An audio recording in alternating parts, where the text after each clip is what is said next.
সুপ্রিয় বন্ধুগণ, আসসালামু আলাইকুম। দূরে কাছে দেশে অথবা দেশের বাইরে থেকে প্রিয় বন্ধুরা ঠিক এই মুহূর্তে যেখান থেকে বাস্তব জীবনের গল্প শোনার জন্য আমার সাথে জয়েন করেছেন, আমি আপন।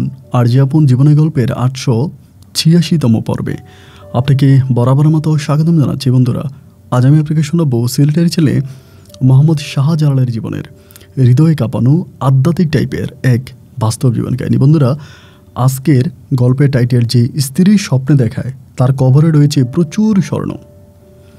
এক মৃত স্ত্রী তার স্বামীকে স্বপ্ন দেখায় যে তার কবরে রয়েছে প্রচুর স্বর্ণ এবং সেই স্বর্ণ তুলতে গিয়ে স্বামীর কি দশা হয়। গল্প পুরোপুরি শুনলে আপনারা স্পষ্ট বুঝতে পারবেন। এই গল্পটার মাঝে আমি নতুন একটা ধর্মের নাম শুনেছি, যে ধর্মের নাম ছিল মানব ধর্ম। এই মানব ধর্ম কথাটার সাথে হয়তো আপনারা অনেকেই পরিচিত, অনেকেই বলতে যারা প্রাচীন জীবনের মানুষ আর কি, বিশেষ করে যাদের বয়স হয়েছে, এরকম একটা ধর্ম দুনিয়াতে ছিল আপনার মানব ধর্ম নামে পরিচিত।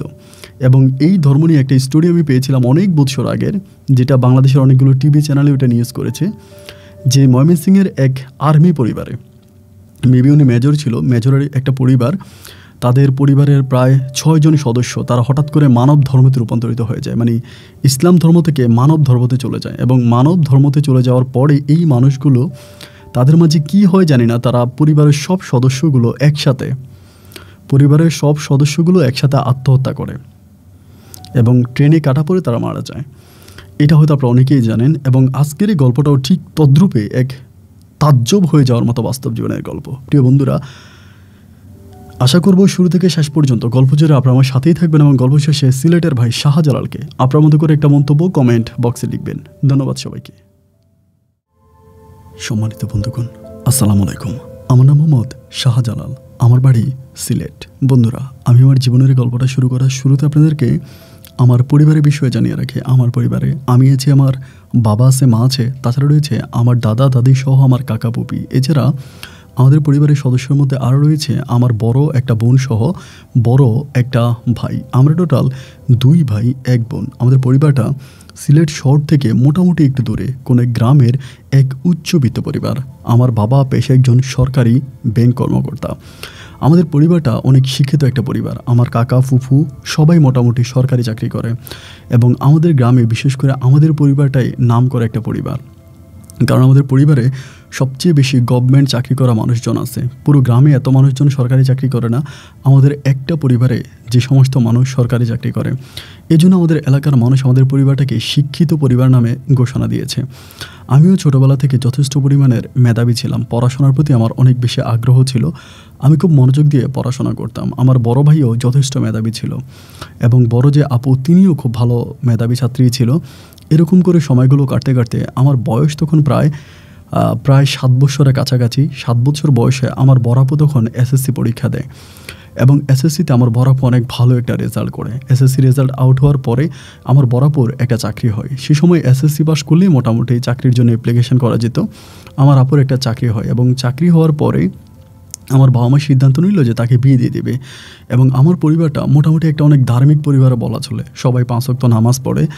এবং আমাদের পরিবারটা এরকম একটা পরিবার ছিল যে যদি কেউ কোরআন তেলাওয়াত করতো না সকালবেলা, আমার দাদি খুবই রাগারাগি করতো। দাদির মুখের দিকে তাকিয়ে হলেও সকালবেলা আমার মা সহ আমার পরিবারের মেয়ে মানুষ যারা আছে সবাই কোরআন তেলাওয়াত করতো। এত পরিমাণে শান্তিপূর্ণ একটা পরিবার ছিল আমাদেরটা।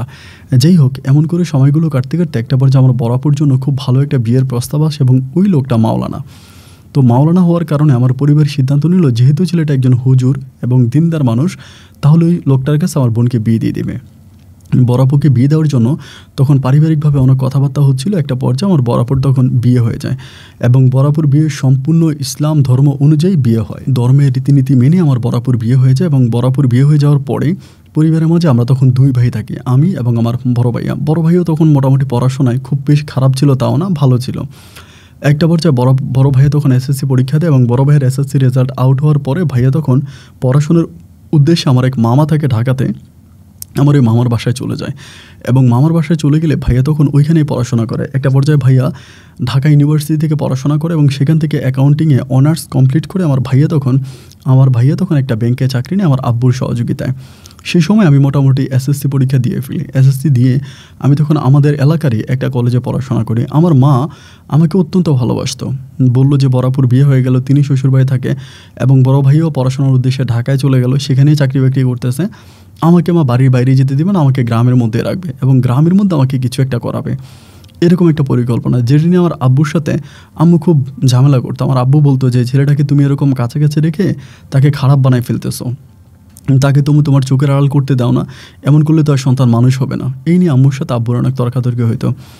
এমন করে সময়গুলো কাটতে কাটতে একটা পর্যায়ে দেখা গেল আমার বড় ভাইয়া বিয়ে করবে। বিয়ে করার জন্য বড় ভাইয়া, আমার আম্মু তখন মেয়ে খুঁজতেছে, যেহেতু বড় ভাইয়া ঢাকাতে আছে, তা ওইখানে বিয়ে শাদী করবে, দেন বাড়িতে আমাদের একটা ভাবি থাকবে, মানে আমার একটা ভাবি থাকবে। তাহলে দেখা গেল কি যে আম্মার উপরে কাজের চাপটা একটু কম আসবে। আমার আব্বা যদিও সরকারি চাকরি করতো, সরকারি ব্যাংকে, কিন্তু আব্বু বেশিরভাগ সময় বাড়িতেই থাকতো এবং বাড়ি থেকে অফিস করার চেষ্টা করতো। এই জন্য আমার আব্বুর রান্না বান্না, দাদি আছে, দাদা আছে এবং পরিবারে আরও সদস্য আছে। তো সেজন্য আসলে আমার আম্মার পক্ষে এত কাজ করা সম্ভব হয় না, মানে এত যে কাজ করবো আমার আম্মুর পক্ষে সম্ভব না। তা আম্মু তখন মেয়ে দেখে, এইখানে ওইখানে বিভিন্ন জায়গায় মেয়ে দেখে। আমার ভাইও নাম করে একজন মানুষ থাকার কারণে ভাইয়াকেও তখন মেয়ে দেখানো হয়। কিন্তু একটা বড় সমস্যা হয়ে দাঁড়ায় যে ভাইয়া যেখানেই মেয়ে দেখে আমার ভাইয়ার পছন্দ হয় না। আম্মু দেখায় মেয়ে দেখতে শুনতে ভালো, উচ্চশিক্ষিত, লম্বা, ফর্সা, সর্বদিক থেকে ঠিক আছে, কিন্তু আমার ভাইয়া দেখলেই পছন্দ করে না। ভাইয়া বলে এই মেয়ের নাক ওছা, ওই মেয়ের নাক বোসা, এটার চেহারা ভালো না, ওইটা কেমন করে তাকায়, মানে এইটা ওইটা করে ভাইয়া একটার পর একটা বিয়ের সম্বন্ধ ভেঙে দিচ্ছে, কোনো সম্বন্ধে ভাইয়া রাখতেছে না। তা আম্মু তখন রাগারাগি করে একদিন ভাইয়াকে জিজ্ঞেস করে, আচ্ছা তুই আমার কাছে সত্যি করে বলতো আসলে তোর সমস্যাটা কি, তুই কাউকে পছন্দ করিস বা কাউকে ভালোবাসিস? এমন করে বলার পরে আমার ভাইয়া তখন চুপ হয়ে যায়। যখন চুপ হয়ে যায় আমার আম্মু তখন বুঝে যায় যে এখানে কোনো না কোনো একটা সমস্যা আছে। এবার আম্মু রাতের বেলা খাওয়া দাওয়া করে আমাকে বলে যে শাহজালাল, একটা কাজ কর, তুই তোর বড় ভাইয়ের রুমে যা এবং তোর বড় ভাইয়ের সাথে কথাবার্তা বলে তার মুখ থেকে আসলে জানার চেষ্টা কর যে সে কোনো রিলেশনে আছে কিনা। ও যদি কোনো প্রেম ভালোবাসা করে, কোনো রিলেশনে থাকে, তাহলে আমরা ওর জন্য এখানে সেখানে মেয়ে দেখে মেয়েটাও নষ্ট হচ্ছে এবং আমরাও আমাদের মান সম্মান নষ্ট করতেছি। এভাবে মেয়ে দেখে, এভাবে আর মেয়ে দেখা যাবে না। তুই তার সাথে বসে আলাপ কর, তাকে জিজ্ঞেস কর যে কোথাও তার কোনো রিলেশন আছে কিনা। আমি তখন মারে বললাম যে মা ঠিক আছে, তুমি টেনশন করো না, আমি ভাইয়ের সাথে কথা বলবো। তো ভাইয়ার আমি বরাবর মতো একসাথেই ঘুমাইতাম, বাসায় এক বাসায় ঘুমাইতাম, এক রুমেই ঘুমাইতাম। তা ঘুমাইতে ভাইরে জিজ্ঞেস করতেছে। ভাই কিন্তু আবার এরকম যে কখনো ফোনেও কথা বলতে দেখি নাই, যে কাউকে ভালোবাসলে তো মোবাইল ফোনে কথা বলবে বা কোনো চিঠিপত্রে লেনদেন হবে, এরকমও কোনো কিছু ভাইয়ার মাঝে দেখি নাই। তাহলে মনে হলো যে ভাইয়া মনে এরকম কোনো কিছুই করে না, এমনটা মনে হলো আর কি। তারপরও রাতে জিজ্ঞেস করলাম যে ভাইয়া, আমি তো বয়সে তোমার ছোটো, বেয়াদবি নিও না, বড়দের অনুরোধে তোমাকে একটা প্রশ্ন করতেছি, যদি পারো আমাকে উত্তর দিও। ভাইয়া আমাকে বলে, কী প্রশ্ন? আমি বললাম, তুমি কাউকে ভালোবাসো, কারোর সাথে তোমার কোনো সম্পর্ক আছে? ভাইয়া আমারে বলে, তুই আমার এই প্রশ্ন করতেছিস কেন? আমি বললাম যে না ভাইয়া, বলো না যে তুমি কাউকে ভালোবাসো কি না, আমাকে একটু বলো, আমি একটু শুনি। পরে আমার বলে, হ্যাঁ আমি জুলির ছাড়া কাউরে বিয়ে করবো না। অ্যান্ড এটা যখন বলে আমি বললাম যে জুলিকে? ভাইয়া বলো, ও ঢাকায় থাকে, আমরা একসাথে পড়াশোনা করছি, একসাথে গ্র্যাজুয়েশন শেষ করলাম, ও একটা চাকরি করে, আমিও করি, বাট ও বেসরকারি কোম্পানিতে চাকরি করে। এই মেয়েটা আমার খুব পছন্দ, আমি তাকে বিয়ে করতে চাই, কিন্তু এখানে সমস্যা আছে। আমি বললাম যে কী সমস্যা? ভাইয়া বলে যে ওরে বিয়ে করার পরে ও গ্রামে আসবে না, মানে গ্রামে থাকবে না, ও ঢাকাতেই থাকবে, আমার সাথে থাকবে। তো আমি বললাম, তাইলে যদি গ্রামেই না আসে তাহলে আর আম্মু তোমাকে বিয়ে করার লাভটা কি? আম্মু তো বিয়ে করতে চাচ্ছে যে আম্মুর সাথে থাকবে, আম্মুর আশেপাশে চলাফেরা করবে, আম্মুকে হেল্প করবে কাজে কামে, এই জন্য বিয়ে করাতে চাচ্ছে। ভাইয়া বলে, এই জন্যই তো আমি বলি আমার কোনো মেয়ে পছন্দ হয় না। তা আমি বললাম যে তুমি একটা মেয়েরে পছন্দ করো, এটা পরিবারের কাছে বলো না, ওই মেয়ে গ্রামেও আসবে না, আবার তুমি ঘুরে ঘুরে এখানে সেখানে বিভিন্ন জায়গায় মেয়ে খুঁজে বেড়াইতে আসো, এটা তো ভাইয়া ঠিক না, এবং এতে আমাদেরও মানসম্মান নষ্ট হচ্ছে। আমরা যে মেয়েগুলোকে দেখে রিজেক্ট করতেছি, এই মেয়েগুলোর একটা বদনাম হচ্ছে। আমার ভাইয়া বলো, এছাড়া আমার করার কিছুই নেই, আব্বা আম্মা হয়তো আমাকে সারা জীবন মেয়ে দেখাই যাবে, কিন্তু আমার কোনো মেয়ে পছন্দ হবে না এবং এরকমটা আমি করবোই না। ভাইয়া তখন ডিরেক্টলি এমন করে মানা করে দেয় যে ভাইয়া এরকম করবে না, এবং আমাকে বলে যদি এই কথাগুলো আব্বা আম্মাকে বলিস না তাহলে তারা মনে কষ্ট পাবে। এরপর আমি তখন আম্মুকে তখন বিষয়টা ক্লিয়ারলি খুলে বললাম সকালবেলা, কারণ বলতে তো হবেই পরিবারকে। দেন আম্মু জিজ্ঞেস করার আগে আমি তখন বলে দিলাম যে মা দেখো এই ঘটনা। এটা বলার পরে মা তো শুনে মনে মনে খুব কষ্ট পাইলো এবং আমাকে বললো যে তুই এটা সত্যি বলতেছিস? আমি বললাম হ্যাঁ, আমি তোমাকে মিথ্যে বলতে যাবো কোন দুঃখে। ভাইয়ের সাথে কথাবার্তা বললাম, ভাই আমাকে এটা জানাইলো যে এই ঘটনা। আম্মু তখন খুব কষ্ট পাইছে, খুব কষ্ট পেয়ে আমাকে বলতেছে, দেখ আমি ওরে এত ভালোবাসতাম, তোর চেয়েও বেশি ওরে ভালোবাসি, ও যদিও আমার কাছ থেকে দূরে থাকে, ওর প্রতি আমার অনেক ভালোবাসা, কিন্তু আমি এই ভালোবাসা কখনো বুঝতে দিই নাই। ও এত বড় একটা কাজ করে আমাদেরকে বলবে না। পরের দিন দুপুরবেলা ভাইয়া তখন ঢাকায় চলে যাবে, রেডি হচ্ছে। আম্মু তখন ভাইকে আটকাইলো, আটকে বলতেছে যে তুই যে কোন মেয়েরা পছন্দ করিস তাকে বিয়ে করবি, বিয়ে কি নিজে নিজে করবি নাকি আমাদেরকে নিয়ে যাবি? ভাইয়া বলে যদি আপনারা যেতে চান তাহলে চলেন। আমার আম্মা বলে চল তাহলে আমরা যাব। ভাইয়া বলে এভাবেই গেলে হবে নাকি? আমি মেয়ের কাছ থেকে তার একটা পরিবারের কখন যাবেন ওই একটা ডেট নিয়ে এরপরে নিয়ে যাবো নি। আমি বলে ঠিক আছে তাহলে তুই ডেট নিয়ে আমাদেরকে জানাবি, এই ডেটে আমরা যাব, আমরা মেয়ে দেখব। আমার ভাইয়া বলতেছে মেয়ে দেখবেন কি দেখবেন না এটা আমি জানি না, তবে আমি বিয়ে করলে এই মেয়েটাকেই করবো। যাই হোক এরপরও ভাইয়া একটা ডেট দিল ঢাকাতে গিয়ে ফোনের মাধ্যমে। ওই ডেটে আমি, আব্বা, আম্মু আমরা তখন 3 জনে গেলাম মেয়ে দেখার জন্য, এবং সাথে আমার বড় দুলাভাইও গেছে, আমার বড় বোনের জামাই। মেয়ের বাসায় গেলাম, মোটামুটি অনেক বিত্তশালী পরিবারের মেয়ে, ওনার নিজেদের বাড়ি টাড়ি আছে, খুব ভালো অবস্থায়। এখন মেয়ে দেখতে গেলাম, পরে মেয়ে দেখার পরে মেয়েটা কেমন যেন একটা শাড়ি পরে আসছে, শাড়িটা ভীষণ পাতলা ছিল, অনেক পাতলা টাইপের একটা শাড়ি, এবং তার শরীর দেখা যাচ্ছিল, এমন একটা অবস্থা। মেয়েটা যখন শরবত নিয়ে রুমের ভিতরে ঢুকলো, দুলাভাই এই দৃশ্যটা দেখেই বেরিয়ে গেল, সাথে সাথে বেরিয়ে গেছে। এবং বেরিয়ে দুলাভাই ওই বেরিয়েতে বলতেছে আব্বুকে যে আব্বু আপনি দেখেন আমি পরে কথা বলতেছি, আমার একটা ফোন আসছে, এটা বলে ভাই তখন বেরিয়ে গেল। আমি বুঝতে পারছি যে ভাইয়া কেন বেরিয়ে গেছে, কারণ তিনি ধার্মিক মানুষ, তিনি আর চোখের সামনে এরকম ড্রেস আপ পরে আসছে এটা তার ভালো লাগে না। এমনি মাথার মধ্যে কাপড় দিয়ে আসছে, কিন্তু শারীরিক অবস্থাটা খুব একটা ভালো না। দেখা টাকা হলো, হওয়ার পরে মেয়ে চলে গেল।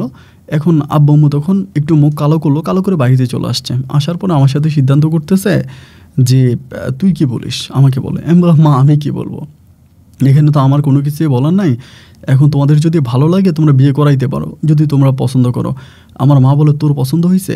আমি বললাম আমার পছন্দ তো হবে, মেয়ে দেখতে শুনতে মডার্ন, পছন্দ হবে না কেন, আলট্রা সুন্দরী। আমার মা বলতেছে আমি তো আলট্রা সুন্দরী কোনো মেয়ে আমার ছেলের জন্য খুঁজি না, আমি খুঁজেছি ধার্মিক, ইসলামিক এবং ভালো মানের একটা মেয়ে, যে মেয়েটা আমাদের সাথে থাকবে, উঠবে, বসবে, চলাফেরা করবে, এমন একটা মেয়ে। কিন্তু আমি তো আসলে এরকম মেয়ে চাই নাই। তাই আমি বললাম যে মা তুমি এরকম মেয়ে চাও বা না চাও, ভাইয়া তো আর এই মেয়ে ছাড়া অন্য কাউকে বিয়ে করবে না, সো তুমি অন্য কোথাও মেয়ে দেখেও তো কোনো লাভ নাই। তুমি যে অন্য কোথাও মেয়ে দেখবে এতে বেনিফিটটা কি, কোনো লাভ তো হবে না। ভাইয়া যদি বিয়ে করে তো ওই মেয়েকে বিয়ে করবে। আমার আম্মু তখন বলতেছে আমি এমন সন্তান পেটে ধরলাম, এটা সেটা। আব্বু বলে আর কথা বাড়ায় লাভ নাই, এই মানে আর এখানে কথা বলে লাভ নাই, তুমি হচ্ছে বিয়ের জন্য প্রস্তুতি নাও, এখানে আমরা বিয়ে করাবো। যাক সব শেষ, আসলে আব্বু আম্মু একদম নিরাশ হয়ে ভাইয়াকে তখন ওই ঢাকার ওই বাড়িতে বিয়ে করায়। সম্পর্কে আমার জুলি ভাবি, ওনাকে বিয়ে করে, ওনাকে বিয়ে করবার উনি তখন ঢাকাই থাকে। তো আব্বু আম্মু ভাইয়ের সাথে খুব বেশি একটা কথা বলে না, ভাইয়ের সাথে রাগারাগি করে, অ্যান্ড ভাইয়া কেন এরকমটা করলো এটা ওইটা নিয়ে ভাইয়ের সাথে মুখ খারাপ করে, মানে মুখ কালাকালি করে। ভাইয়া তখন পরিবারের মানুষগুলোর কাছে, মানে আব্বা আম্মার কাছে ভালো হওয়ার জন্য তার বউকে নিয়ে মাঝে মাঝে গ্রামে আসতো।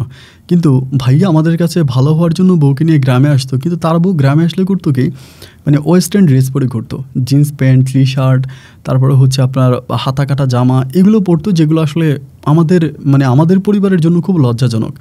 দেখা যায় বাইরে গেলেই একটা মানুষ দেখলে জিজ্ঞেস করে যে এটা কার, কে, কী হয়, তখন বলে যে আমার ভাইয়ার বউ এটা বলে, আমার আব্বার ছেলের বউ এটা বলে। তো আমার আব্বু তখন এরকমভাবে অপমানিত হচ্ছে, ভাইয়া আনে ভালোর জন্য, কিন্তু তখন খারাপ হয়ে যায়। একটা সময় আব্বু ডিরেক্টলি বলে দিল ভাইয়াকে যে তুই আর তোর বউরে গ্রামে আনিস না, তোর বউকে গ্রামে আনার প্রয়োজন নেই। আমার ভাইয়া তখন আব্বুর সাথে একটু রাগারাগি করে যে গ্রামে এলে সমস্যা কি, গ্রাম মডার্ন হবে না, ওর মতো ড্রেস আপ পরবে, ওর ড্রেস আপ নিয়ে কেন গ্রামের মানুষ কথা বলবে, এটা কী ধরনের কথা। গ্রামের আবার মানুষ তো অনেক, সব মানুষ একরকম হয় না, রাস্তার মধ্যে অনেকে বলে বসে এটা কোন বেয়াদব মেয়ে এরকম জামা পরে রাস্তার মধ্যে হাঁটতেছে, এমন করেও বলছে। তো ভাবিও মাইন্ড করছে, এবং ভাইয়াও তখন আব্বুর সাথে কথাবার্তা বলে একরকম রাগারাগি বলা চলে আর কি, রাগারাগি করে তখন হচ্ছে চলে গেল, মানে ঢাকাতে চলে গেল। ভাইয়া আর থাকবে না গ্রামে, ঢাকাতে চলে গেছে। তো সেখানে ভাইয়া থাকতেছে, আর দীর্ঘদিন ভাইয়া ওখানে আসেন। আমি তখন আমার ইন্টারমিডিয়েট কমপ্লিট করলাম, ইন্টার করার পর অনার্সের জন্য আমি তখন সিলেট শহরে চলে গেলাম। শহরের একটা মেসে থাকি, মেসে থেকে পড়াশোনা করি। আব্বু আম্মু তো তখন বাড়িতে। আমার মাঝে কোনো ভালোবাসা ভালো লাগে নাই যে আমার ভাইয়া যেরকম প্রেম করছে, আমি কারোর সাথে প্রেম করতে হলে হাজারবার চিন্তা করি, ভাইরে আমি যে এর সাথে প্রেম করব, আমার ভাইয়া তো প্রেম করে পরিবারের কাছে একেবারেই মানে ছিন্ন বিচ্ছিন্ন হয়ে গেছে। তো এখন আমি রিলেশন করতে যাব, আমার পরিবার তো এটা মানবে না। এই জন্য কাউকে ভালো লাগলো, আমিও ভালো লাগার জায়গায় রেখে চুপচাপ এখান থেকে সরে আসি, কারোর সাথে কোনো প্রেম ভালোবাসার সম্পর্কে জড়াই না, নিজের মতো করে নিজের লাইফটাকে স্টাইল করতেছি।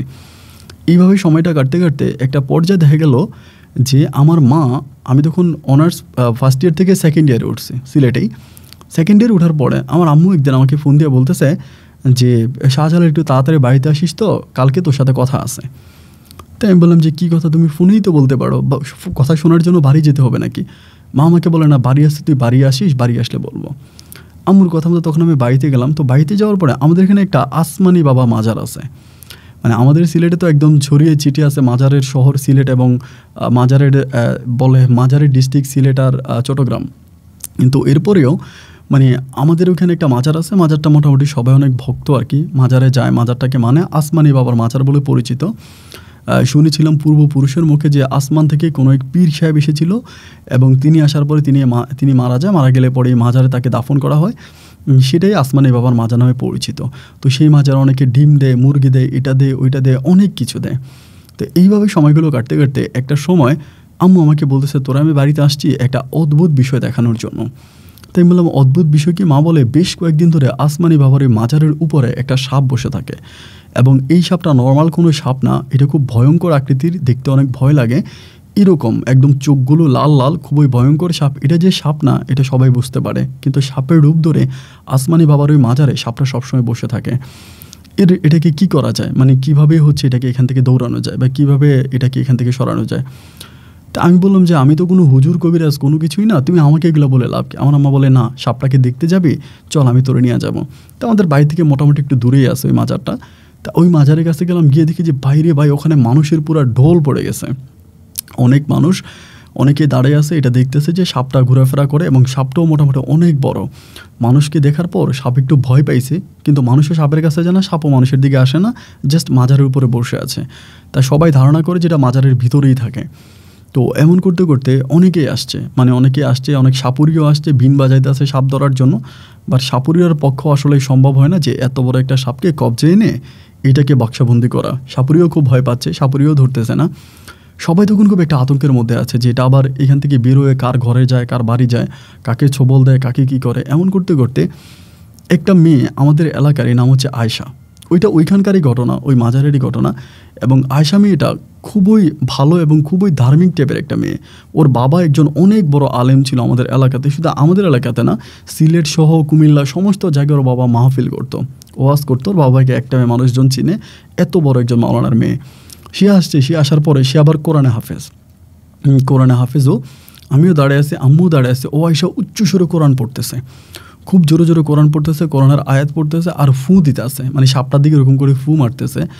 তো ও যে কোরআনের আয়াতটা পরে সাপের দিকে ফু মারে, মনে হয় যেন ওর মুখের ফুটার সাথে এক ধরনের আগুনের রশ্মি বের হয়, এরকমটা মনে হলো। কারণ এই ফুটা মারার সাথে সাথে সাপটা এরকম নত হয়ে যায়। সাপটা তো তার কাছ থেকে অনেক দূরে, তা অনেক দূরে দেখে যখন সে এরকম মানে আয়াতটা পরে ফু দেয়, সাপ এরকম মাথা নত করে ফেলে, মানে এবং সাপ খুবই বিব্রত হয়ে যায়। তখন বোঝা গেল যে না, এখানে সে তার মাধ্যমে, মন্ত্রের মাধ্যমে সে এটা করতেছে। এমন করতে করতে সে অনেক দূর সামনে চলে গেল এবং যেরকম ফু দিতে দিতে একটা সময় সাপটাই মাজার থেকে চলে গেল, মানে মাজারের বাইরে চলে গেল। অ্যান্ড আধ্যাত্মিক টাইপের একটা ঘটনা, চোখের সামনে এই দৃশ্যটা দেখার পরে সবাই অবাক হয়ে গেল এবং সবাই তখন মাজারে গেল। যাওয়ার পরে এই মাটির এই ছিদ্রটা বন্ধ করলো, সিমেন্ট দিয়ে একদম ঢালাই দিয়ে দিল যাতে সাপটার ভিতরে ঢুকতে না পারে। মোটামুটি একটু ঠিকঠাক করে চারিপাশে সাপ যাতে না আসে এর জন্য নেট সিস্টেম করে জাল দিয়ে দিল আর কি, চারপাশে জাল দিয়ে তখন মাজারটাকে একটু বন্দি করে দিল। এবং মাজার বন্দি করে দেওয়ার পরে বিষয়টা কিন্তু এখানেই শেষ হলো না, মাজার বন্দি করে দিল অ্যান্ড মেয়েটা তখন চলে গেল। আমি তখন বাড়িতে আসলাম, আসার পর আমার আম্মা বলে, এই মেয়েটার কথা অনেক শুনেছি, ওর নাম আয়শা, মেয়েটা খুবই ধার্মিক, যথেষ্ট ধার্মিক, এলাকার মানুষ মেয়ের বাবাকে একটা মেয়ে চিনে, খুবই ভালো একটা মেয়ে, যদি এমন একটা মেয়ে তোর ঘরের বউ বানায় নিয়ে আসতে পারতাম তাহলে ভালোই হইতো, আম্মা এরকম করে বলে। কিন্তু সত্যিকার অর্থে আয়শা মেয়েটা দেখতে অতটা সুন্দর না, মানে শ্যামবরণ, কিন্তু এমনি ঠিক আছে আর কি, মানে গায়ের রং শ্যামলা। যতটুকু তার বোরকা পরা ছিল, তো মানে হাতটার দিকে আমার যতটুকু মনে হলো বা আম্মু আমাকে যেটা বললো, তা আমি বললাম যে আমি তো জীবনে কালো মেয়ের বিয়ে করবো না, তুমি আমার কালো মেয়েকে বিয়ে করবা নাকি? এটা বলে ইন্টার সেকেন্ড ইয়ারে পড়া অবস্থায়, অনার্স সেকেন্ড ইয়ারে পড়া অবস্থায় আম্মু এটা নিয়ে কথাবার্তা বলে দেন। আমি তখন আবার বাড়ি থেকে চলে যাই। তো তার 15-20 দিন পরে আমার ইউনিভার্সিটি কোনো একটা কারণে বন্ধ হয়, আমি তখন বাড়িতে আসি। বাড়িতে এসে দেখতে পেলাম যে এই আয়শার বিষয়ে আমার বাবা মা দুজনেই খুব তৎপর, মানে ওর বিষয় নিয়ে কথা বলতেছে। মেয়েটা ধার্মিক, মেয়েটা দেখতে শুনতে ভালো, পারিবারিক অবস্থা অত্যন্ত ভালো, এই মেয়েটাকে তারা আমাকে বিয়ে করার জন্য মোটামুটি বাবা মা দুজনে মিলে একটা সিদ্ধান্ত নিয়েছে। একটা সিদ্ধান্তের ভিতরে তারা পৌঁছে গেছে এবং আমার দুলাভাইও বলছে যে মেয়ের বাবার সাথে দুলাভাইয়ের আবার বন্ধুত্বপূর্ণ সম্পর্ক আমার দুলাভাইয়ের। তা আমার দুলাভাই বলতেছে যে মেয়েটাকে যদি বিয়ে করান তাহলে আপনার বড় ছেলের বউ যে পাপ করতেছে এই পাপ থেকে আপনারা রক্ষা পাবেন। এই তরল পদার্থটা আমার আম্মার মাথায় ঢুকিয়ে দিল যে আমার বড় ভাইয়ে বিয়ে করে যে পাপ করতেছে বা বাপ মায়ের যে পাপ হবে, আমি যদি এই মেয়েটাকে বিয়ে করে, আয়শাকে বিয়ে করে, তাহলে আয়শার পুণ্যের কারণে হয়তো আমার বাপ মা বেঁচে যাবে। এখন তো আব্বা আম্মা একদম পরিপূর্ণভাবে ডিসিশন নিয়েই নিল যে আমাকে আয়শাকে বিয়ে করাবে। আয়শাকে বিয়ে করাবে কারণ তার ভিতরে আধ্যাত্মিক টাইপের কিছু পাইছে এবং মেয়েটা দেখতে যেমনই হোক ধার্মিক এবং 5 ওয়াক্ত নামাজ পড়ে, এলাকার কোরআনে হাফেজ, সে কোরআন তেলাওয়াত মুখস্থ করা, কোরআন মুখস্থ পড়তে পারে। তো সব মিলে মনে হলো যে পরিবারের জন্য ভালো, ওকে আমাকে বিয়ে করাবে। আমি তখন প্রচুর বিপাকে পড়ে গেলাম যে আমি তো তাকে বিয়ে করবো না। আমি তখন বাড়ি থেকে চলে আসছি। যেহেতু এটা নিয়ে তারা কথাবার্তা বলতেছে, একটা পর্যায়ে আমি আমার বড় বোনের মাধ্যমে ফোনের মাধ্যমে জানতে পারলাম যে আমার আব্বা আম্মা ওই মেয়ে দেখতে গিয়ে মেয়ের পরিবারের সাথে মোটামুটি বিয়ের কথাবার্তা পাকাপোক্ত করে ফেলছে। জাস্ট দিন তারিখ ঠিক করবে মোবাইল ফোনে, তারা মেয়ে পছন্দ হয়েছে এবং ছেলেকেও নাকি আমাকেও নাকি কীভাবে এসে তারা আমার ইউনিভার্সিটিতে দেখে গেছে, আমাকেও তাদের পছন্দ হয়েছে। তো আমি কিন্তু আমার মুখে ওই সময় মুখে দাঁড়িয়ে রাখতাম। আমার আব্বুর আদেশ ছিল যে দাঁড়িয়ে রাখতে হবে, জন্য আমি দাঁড়িয়ে রাখতাম। তো দাঁড়িয়ে রাখার কারণে আমাকে একটু হুজুরের মতো মনে হইতো আর কি। ভাবতো যে সবাই মনে করতো যে আমি হুজুর বা আলেম, বাট আমি তো আলেম বা হুজুর এরকম কিছুই না। তো মেয়ের বাবাও মনে করলো যে ছেলের মুখে দাঁড়িয়ে আছে, তার ছেলেও ইসলামিক টাইপের ছেলে, তার সমস্যা না, আমার মেয়েকে আমি ওর কাছেই বিয়ে দেবো। মেয়ের বাবাও রাজি হলো। এখন আমি আয়শার মতো একটা শ্যামবরণ মেয়েকে বিয়ে করব, এটা তো হতেই পারে না, আমি বিয়ে করবোই না। তার আব্বা আম্মা খুবভাবে প্রেশার দিতেছে, খুব ঝামেলা করতেছে, তোর বিয়ে করাই লাগবে এবং তোকে এই মেয়েকে বিয়ে করতে হবে, তুই কোনোভাবেই ফিরতে পারবি না। মানে খুবভাবে আমার উপর তারা মানসিকভাবে টর্চার করতেছে। আব্বু খুব দুর্দান্ত খারাপ ব্যবহার করতেছে যে তোরা আমি ভালো মনে করছিলাম, তুই আমার ভালো ছেলে, কিন্তু তুই এমনটা করবি, বড়টার মতো কোত্থেকে ল্যাংটা ট্যাংটা একটা মেয়ে ধরে নিয়ে আসবি, এটাই তো তোদের জীবন, তোরা তো কখনো ভালো হবি না, তোরা বাবারে বুঝোস না। মানে আব্বু মোটামুটি ওনার মতো করে যতটুকু পারতেছে আমাকে ওয়াশ করতেছে ওনার মতো করে। আমি আর কি করবো? আমি তখন লাস্ট পর্যন্ত দেখলাম যে আব্বা আম্মা দুজনেই খাওয়া দাওয়া বন্ধ করেছে, খাওয়া দাওয়া করে না এবং খুব পাগলামি করতেছে। দেন একটা পর্যায়ে বড় আপু বুঝাইলো যে দেখ, দুনিয়াতে তো বাবা মায়ের জন্য আসছিস এবং তাদের জন্য অন্তত এই স্যাক্রিফাইসটুকুন কর। এখন আমি তাদেরকে কিভাবে বুঝাবো যে এরকম একটা মেয়ের আমি বিয়ে করব যেটা আমার নিজেরই পছন্দ না, এবং যারা আমার নিজেরই পছন্দ হয় না ওর সাথে আমি সংসার করব কেমন করে? আমি তো ওর সাথে সংসার করতে পারবো না, বা ওর সাথে আমার সংসার জীবন ভালো হবে না। বাপ মায় আমাকে এরই বিয়ে করায় ছাড়বে। বড়াপু তখন মানে খুবভাবে আমার উপর নত হয়ে গেল, আমার কাছে রিকোয়েস্ট করতে শুরু করলো। একটা পর্যায়ে চিন্তা করলাম যে যা, ভাগ্যে যা আছে তাই হবে, এই নিয়ে আর কথা বাড়াবাড়ি না করি, ঠিক আছে আমি ওকে বিয়ে করব। আমি তখন অনার্স 3rd ইয়ারে পড়ি। এর মাঝে কিন্তু অনেকগুলো মাস কেটে গেল, আমি বিয়ে করতে চাই না, বিয়ে করি না। মেয়ের পরিবারকেও আমার আব্বা মা বুঝতে দেয় নাই, বলছে ছেলে চাইতেছে তার পড়াশোনা শেষ করে বিয়ে করবে, এই জন্য ছেলেকে টাইম নিচ্ছে। আর মেয়ের পরিবার রাজি আছে, ঠিক আছে ছেলে পড়াশোনা শেষ করেই বিয়ে করো, কিন্তু আমার আব্বা আমার কথা হচ্ছে যে না, এখনই বিয়ে করতে হবে এবং বিয়ে করে আমাকে বউ নিয়ে আসতে হবে। আমার আব্বা আম্মা ওই ছাড় দিতে রাজি নেই, যে সুযোগ দিতে রাজি নেই যে পরে হবে বা এরকম কিছু। যাই হোক, এক পর্যায়ে কী করো, অনার্স 3rd ইয়ার পড়া অবস্থায় তখন পারিবারিকভাবে আমাকে তখন ওই আয়শাকে বিয়ে করানো হলো এবং সম্পূর্ণ ইসলাম ধর্মিক অনুযায়ী মানে ধর্ম মেনে আমাকে বিয়ে করানো হলো। আমি তখন বিয়ে করলাম। দেন ও তখন আমাদের বাসায় থাকতেছে, বাড়িতে থাকতেছে। আমার বাসর রাত গেল এবং বাসর রাতেও মোটামুটি মানে যতটুকু স্বামী ভক্ত আর কি, ওই স্বামী ভক্তই আমাকে দেখালো, কিন্তু আমার তারে আসলে ভালো লাগে না, যেটা সত্যি কথা বলবো, ভালো লাগে নাই। আমি তখনও কলেজ থেকে খুব একটা বাড়িতে যাইতাম না, 1 মাস 1.5 মাস হয়ে যাইতো। আম্মু ফোন দিত, বাবা ফোন দিত যে তুই এটা কীরকম কী শুরু করছিস। ওই সময় কিন্তু আমার আব্বা রিটায়ার্ড হয়ে গেছে, চাকরি থেকে আব্বা রিটায়ার্ডে চলে গেছে বাড়িতেই। এখন বারবার ফোন দেয়, তুই আসবি না কেন, তোর বউ ঘরে একা, এটা কী ধরনের কথা। মানে তারা আমাকে খুবভাবে একটা অনেক বড় একটা প্রেশারে রাখছে। তাদের ওই প্রেশারাইজের পরে আমি মাঝে মাঝে যাওয়া লাগে, বাড়িতে চাই, জাস্ট বাধ্য হয়ে যাই, যেতে চাই না। যাই, গেলে পরে এই দেখি বা থাকি এমন করতে করতে, এবং ওর বেবি হয় না। কেন যে বেবি হয় না এটা আব্বা আম্মা তারাও বুঝে না, আমিও বুঝে না, এবং আমিও আল্লাহর কাছে চাই যাতে বেবিটা না হয়। আমি সবসময় বলি যাতে বেবি না হয়, এবং তার কোনো বাচ্চা কাচ্চা হয় না, তাকে ডাক্তারের কাছে নিয়ে যাওয়া হয়, এখানে যাই ওইখানে, তো বেবি হয় না। তো এরকম করতে করতে একটা পর্যায়ে আমি তখন আমার মানে পড়াশোনা শেষ করে ফেলি, মানে অনার্স শেষ করি। অনার্স শেষ হয়ে গেল এবং তার সাথে আমার বিবাহিত জীবন প্রায় 2.5 বছরের মতো কেটে গেল। এবং এই 2.5 বছরে আয়শা পরিপূর্ণভাবে আমাদের পরিবারের সাথে খুব ভালো করে মিশেছে। আমার মাকে, আমার বাবাকে, আমার দাদি ছিল ওই সময়, দাদিকে, মানে মোটামুটি যারা আমার পরিবারের সদস্য আসে প্রত্যেককে আয়শা অনেক ভালোবাসতো এবং সকালে উঠেও কোরআন তেলাওয়াত করতো, নামাজ পড়তো। আমার দাদি তো আয়শাকে ছাড়া কিছুই বুঝে না। দাদি এক কথাই বলে যে আমি তো নির্ঘাত আমার নাতি একটা ফেরেশতাকে বিয়ে করে নিয়ে আসছে, এরকম মেয়ে হয় না, এত লক্ষ্মী, এত ভালো। তার প্রশংসায় সবাই পঞ্চগড়, কিন্তু আমার ওরা ভালো লাগে না। কারণ ভালো লাগে না, সে দেখতে সুন্দর না, কারণ একটা ও দেখতে ভালো না, ও মডার্ন ড্রেস পরে না। আমার ভাবিরও অনেক ভালো লাগে। আমি মাঝে মাঝে এরকম হইতো যে ভাইয়ার বাসায় গিয়া 2-3 দিন থেকে আসতাম, ভাবিরে দেখা লাগে, কারণ ভাবি এত সুন্দর ড্রেস পরতো, ভাবির আমার খুব ভালো লাগতো, কিন্তু আয়শার আমার ভালো লাগতো না। অ্যান্ড এইভাবে সময়গুলো কাটতে কাটতে আমি তখন আব্বু চাকরির জন্য আমার ঠিকঠাক করে দিল, আমার তখন সিলেট শহরে চাকরি হলো। তো সিলেট শহরে চাকরি করতেছি, শহরেই থাকতেছি, গ্রামে আর খুব একটা যাই না। এখন শহরে থাকা অবস্থায় আমার বউ তখন করে কি, মানে এটা ও আসলে একরকম হঠাৎ করেই শুরু করলো যে প্রতি শুক্রবারে গ্রামের আরও এই গ্রাম সহ আশেপাশের দু একটা গ্রামের মানুষকে মিলে, গ্রামের সব মহিলাদেরকে মিলে একটা ইসলামিক আলোচনার একটা অনুষ্ঠান করলো। এইটা আমি ওইখানে বসে জানতে পারি, মানে সিলেটে বসে জানতে পারি যে এই গ্রামের ওই গ্রামের সমস্ত গ্রামের মহিলাগুলোকে একসাথ করে তাদেরকে দিনের আলোচনা শোনাচ্ছে, এক কথায় ওয়াজ করতেছে। অন্যতাও হয়তো মাহফিলে মাইক্রোফোন দিয়ে ওয়াজ করে হুজুররা, বাট ওইখানে মাইক্রোফোন ব্যবহার হয় না। বাট অনেক মহিলা আছে, দেখা যায় আপনার যে এরকম হয় যে 70 জন 80 জন মহিলা একসাথ হয়ে যায়, মেয়ে একসাথ হয়ে যায়, এবং সবাইকে নিয়ে বসেও তখন ইসলামের আলোচনা করে, দিনের আলোচনা করে, নামাজ রোজা নিয়ে কথা বলে, এইসব বিষয়ে তখন তাদের মাঝে আলোচনা হচ্ছে। তো এই জিনিসগুলো দেখার পরে, মানে এই জিনিসগুলো শোনার পরে আমি ওই যে আমার তবে এত ধার্মিক বউ প্রয়োজন, আমি সবসময় বলি আমার এত ধার্মিক বউ প্রয়োজন নাই, এত মডার্ন বউ আমার লাগবে না। কিন্তু আমার আব্বা আম্মা খুশি এরকম বউ পেয়ে ওই কাজগুলো করতেছে। এমন করতে করতে আমি বাড়িতে যাচ্ছি মাঝে মাঝে, কিন্তু ওই বেবির কোনো রকমের দেখা টাকা নাই, বাচ্চা টাচ্চা হয় না। অ্যান্ড এইভাবে সময়গুলো কাটতে কাটতে একটা পর্যায়ে হঠাৎ করে এই জিনিসটা হঠাৎ করে শুরু হলো, গ্রামের মানুষের মুখে একটা নতুন শব্দ শুনতে শুরু করি যে আমার বউ নাকি এই যে মানুষদেরকে ডাকে, সবাইকে ডেকে যে দিনের আলোচনা করে, এই দিনের আলোচনার মাঝে আমার বউ নাকি মানুষকে ইসলাম বিরোধী কথাবার্তা বলে। আই রিপিট, যে আমার বউ সব মানুষকে যে ডেকে আনে আলোচনা করার জন্য, তারা তো ওয়াজের আলোচনা করবে, নবীকে, রাসূলকে, আল্লাহকে, দিন দুনিয়া নিয়ে কথাবার্তা বলবে, কিন্তু সেখানে আমার বউ যে আলোচনা করে সে আলোচনার মাঝে নাকি মানুষকে ইসলাম থেকে সরিয়ে নেওয়ার আলোচনা করে।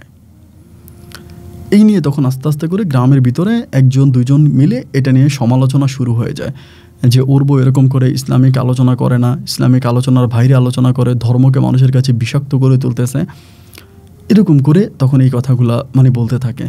অ্যান্ড আমার আব্বা আম্মাও কিছু বিষয় তার খেয়াল করে, যেগুলো আসলে আমার কাছে তারা ওই সময় বলে না, আমার কাছে তখন তারা বলতেছিল না। একটা পর্যায়ে আমার বাবা তখন হঠাৎ করে আমার বউকে বলে দিল যে আয়শা, তোমার আর এরকম করে ইসলামিক আলোচনা করার প্রয়োজন নাই, এটা তুমি বাদ দিয়ে দাও, এটা তোমার করতে হবে না, এবং এটা নিয়ে অনেকে অনেক বাজে মন্তব্য করতেছে, তুমি এটা করো না। কিন্তু ও আমার বাবার কথা শুনলো না, বাবার কথা না শুনে ও পুনরায় আবারও লোকজন ডেকে ওইখানে ওর আলোচনাও শোনাইতো। তো দেখেন আসলে পৃথিবীতে প্রত্যেকটা জিনিসের প্রতিই তো মানুষের একটু আকর্ষণ, টান এগুলো আছেই।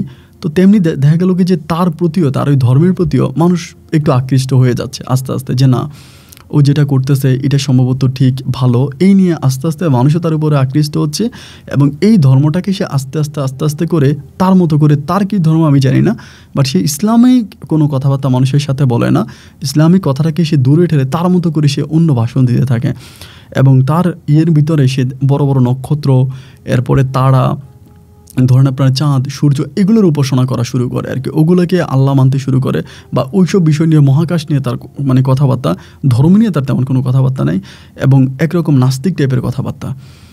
আবু তখন বললো যে তোমার এটা করতে হবে না, ও তারপরও এটা চালায় যাচ্ছে, 1 দিন 2 দিন 3 দিন সে কন্টিনিউ করতেছে, এবং গ্রামের মানুষ তখন আমার আব্বার উপরে একটা সময় খুব ক্ষিপ্ত হয়ে গেল যে তুমি এরকম একটা মেয়েকে বিয়ে করায় আনলা, তোমার বাড়িতে এরকম ইসলাম বিরোধী কাজ করা হয়, নাস্তিকতা শেখানো হচ্ছে, তুমি কোনো কিছু বলো না। একটা পর্যায়ে আব্বু খুবই রেগে গেল, রেগে গিয়ে আমাকে বললো যে শাহজালাল, তুই তোর বউকে নিয়ে শহরে চলে যা। আমি বললাম যে এটা কী ধরনের কথা বলো, আমার ওকে বিয়ে করছে আম্মার দেখাশোনা করার জন্য শহরে আনবো কেন? আব্বু আমাকে কড়াভাবে বলে দিল শহরে নিয়ে যা। আমি তখন ওকে শহরে নিয়ে যাই না, আব্বু আম্মু বাধ্য হয়ে ওকে গ্রাম থেকে তখন শহরে নিয়ে আসলো, এবং শহরে যখন ও আসলো ও আমার বাসায় উঠলো, শহরে আমার বাসায় উঠলো, এবং আমার বাসায় ওঠার পরে আমি একটা বিষয় খেয়াল করে দেখলাম যে ও যখন আমার বাসায় উঠলো, আব্বা আম্মা কিন্তু ওকে দিয়ে চলে গেছে, সাথে চলে গেছে, কিন্তু ভাই সকালে ফজরে আজান দিল, ও ঘুম থেকে উঠলো না, নামাজও পড়লো না। এটা প্রথম দিনের ঘটনা বলি, ও নামাজ পড়ে নাই। তো নামাজটা যখন পড়লো না, আমি তখন অবাক হয়ে গেলাম, কি রে, ও একজন কোরআনে হাফেজ এবং কোরআন মুখস্থ যার অন্তরে, সে দিনের কাজ করে গ্রামের সব মানুষদেরকে সে ইসলামিক কথাবার্তা বললো, নামাজ যেও পড়লো না। অন্যদিন আমি বিষয়টা ওভাবে খেয়াল করিনি, কিন্তু আজকে ভালো করে খেয়াল করি, আমি দেখলাম নামাজ পড়লো না। এবং নামাজ না পড়ার পরে আমি তখন অফিসে চলে গেলাম, আমি 4টার দিকে অফিস থেকে আসছি, আসার পরে জোহর আসর তো আর বুঝি না, মাগরিবটাও পড়লো না, এশাটাও পড়লো না। এশার নামাজটা না পড়ে ও তখন বই নিয়ে বসে গেল, কিন্তু কী জানি একটা বইও পড়তেছে, ওর মতো করে ও বইটা পড়তেছে। এখন বইটাও পড়তেছে, আমি দেখতেছি যে কি পড়ে না পড়ে, পড়াশোনা করতেছে অনেক রাত, প্রায় রাত 1টা পর্যন্ত ও পড়ে, 1টা পর্যন্ত পড়াশোনা করে, পড়াশোনা শেষ করে তখন ঘুমাইতে যায়, 1টা দিয়ে ঘুমাইতে যায়। ফজরের আজান দেয়, আমি তখন আজান শুনতে পাই, আমি তখন ধাক্কাইতেছে, এই উঠো নামাজ পড়ো, নামাজ পড়বা না? ও তখন কোনো কিছু বলে না। আমি তখন উইটা নামাজ পড়ি, আমি এখান থেকে উইটা তখন মানে নিয়ত করে নামাজ পড়ি। এই নামাজ পড়ে ওরে বললাম যে কী ব্যাপার, তুমি নামাজ পড়বা না? ও আমাকে বলে সময় নষ্ট করে কোনো লাভ আছে? ডিরেক্টলি এটা বলে বসলো। এটা শোনার পর আমি খুব অবাক হয়ে গেলাম যে আল্লাহ এটা কী বলে। আমি বললাম যে তুমি কী বললে এটা? ও আমাকে বলে বললাম নামাজ পড়ে সময় নষ্ট করে কোনো লাভ আছে? আমি তো ভাই খুব অবাক, এটা কী ধরনের কথা বলে যে নামাজ পড়ে সময় নষ্ট করে কোনো লাভ আছে। আমি তখনও তাকে কোনো কিছু বললাম না, যেটা এটা কেন বললো, কী কারণে বললো, আমি এটাকে কোনো কথা বললাম না। আমি সকালে নাস্তা রেডি করে আমি তখন অফিসে চলে গেলাম। অফিস থেকে বিকালবেলা পুনরায় বাসায় আসলাম, এবং বাসায় আসার পরে একইভাবে সে ওই বইটাই পড়তেছে। বইটা নিয়ে সে খুব ব্যস্ত। একটা পর্যায়ে দেন রাতে আবার ঘুমাইতে চলে গেলাম। সে কিন্তু এক ওয়াক্ত নামাজও পড়লো না, একটা ওয়াক্ত নামাজও পড়লো না। ঘুমাইতে গেলাম, এবং ঘুমাইতে যাওয়ার পর ও তখন আমার সাথে শুয়েছে। আমি রাত 3টার দিকে ঘুম থেকে উঠে গেছি।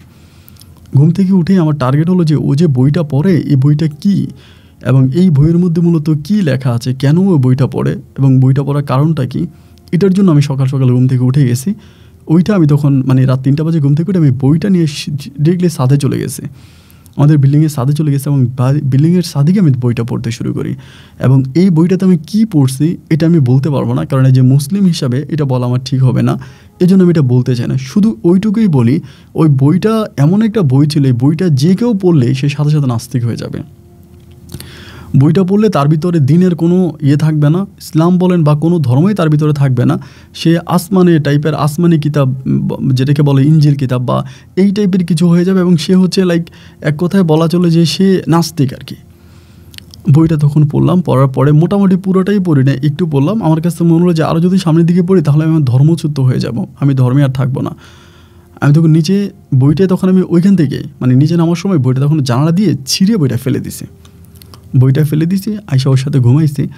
আমি উঠা নামাজ পড়লাম, পড়ে দেন আমি আবারও অফিসে গেলাম। আমার অফিসে 11টা বাজে আমার ব্যাংকে, 11টা বাজে আমার ব্যাংকে চলে গেছে। এমনি আবার বোরকা পরে, হিজাব পরে, এটা সব কিছু ঠিক আছে।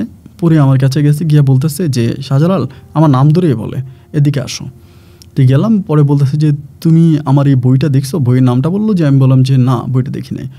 আমাকে বলে আমার বইটা তুমি মনে হয় রাতের বেলায় নিয়ে পড়ছিলা ডিরেক্টলি।